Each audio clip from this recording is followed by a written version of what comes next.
Syria मिट्टी में मिल गया है, इराक खाक हो गया है, अफगानिस्तान ने दशकों तक करहाने के बाद अब जाकर बड़ी मुश्किल से धीरे धीरे चलना शुरू किया है। यही होता है जब किसी देश के हुक्मरान किसी के हाथों की कठपुतली बन जाए।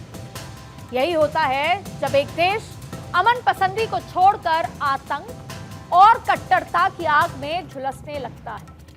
और इन सब के पीछे सिर्फ दुनिया की एक एजेंसी, CIA।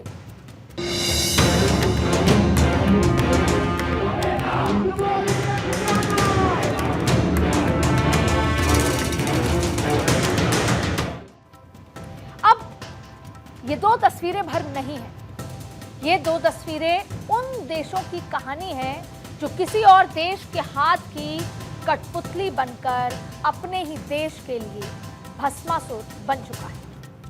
अब देखिए पहली तस्वीर। ये पहली तस्वीर पाकिस्तान की है, जहां अपनी ही फौज और सरकार के सताए लोग बागी होकर आजादी की मांग कर रहे हैं। और अब ये देखिए दूसरी तस्वीर। ये दूसरी तस्वीर है बांग्लादेश की, जहां कभी भी तख्ता पलट हो सकता है।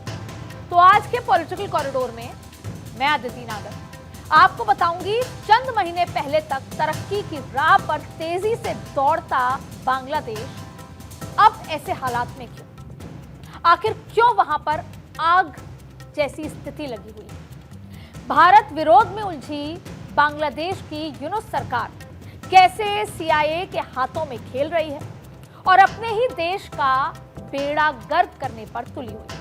साउथ अमेरिकी देश उरुग्वे के एक लेखक एडुआर्डो गैलियानो ने एक बात कही थी जो बेहद महत्वपूर्ण है। उन्होंने कहा था कि अधिकांश युद्ध और सैन्य तख्तापलट लोकतंत्र के नाम पर लोकतंत्र के विरुद्ध किए जाते हैं। और गैलियानो की कही बात हमारे पड़ोसी देश बांग्लादेश पर पूरी तरह से सटीक है।